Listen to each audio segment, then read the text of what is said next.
কল্পনাও করতে পারবেন না কাঁচামরিচের সসটা বানানো কতটা সহজ, অথচ বাইরে থেকে এটা চড়া দামে কিনতে হয়। আজকে কাঁচামরিচের সস বানানোর জন্য আমি এখানে হাফ কেজির মতো কাঁচামরিচ নিয়েছি। এখন এরকম টুকরো করে নিচ্ছি। সবগুলো মরিচ যখন কাটা হয়ে গেছে, আর এখানে নিয়ে নিচ্ছি একটা মাঝারি সাইজের আলুটা হচ্ছে পাতলা করে কেটে নিচ্ছি। এখন চুলায় প্যান বসিয়ে প্রথমে হচ্ছে দিয়ে দিচ্ছি আলুর টুকরোগুলো, তারপর দিয়ে দিচ্ছি 2 কাপ পানি, আর এখানে দিয়ে দিচ্ছি কয়েক কোয়া রসুন কুচি আর হচ্ছে আদা কুচি, আর সাথে দিয়ে দিচ্ছি 1 চা চামচ আস্ত ধনিয়া। এই সবগুলো উপকরণ একসাথে করে মিশিয়ে কিছুক্ষণ ফুটিয়ে নিয়েছি, আর আলুটা খুব ভালো সিদ্ধ হয়েছে। এখন দিয়ে দিচ্ছি কাঁচামরিচ, তারপর এখানে হাফ কাপ দিয়ে দিচ্ছি সিরকা, লবণ দিয়ে দিচ্ছি 1 চা চামচ।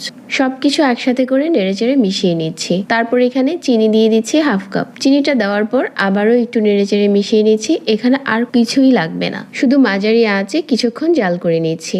এভাবে করে মাঝারি আঁচে কিছুক্ষণ সিদ্ধ করে নিয়েছি, আর মরিচগুলো খুব ভালো সিদ্ধ হয়েছে।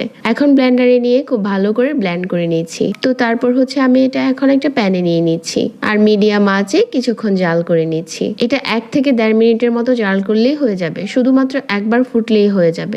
এখন আমাদের সসটা একদম রেডি। আর সসের ঘনত্বটা একটু দেখিয়ে দিচ্ছি। এটা কিন্তু একটা প্লেটে ঢালার পর দেখা যাচ্ছে যে এক্সট্রা কোনো পানি ছাড়ছে না, তার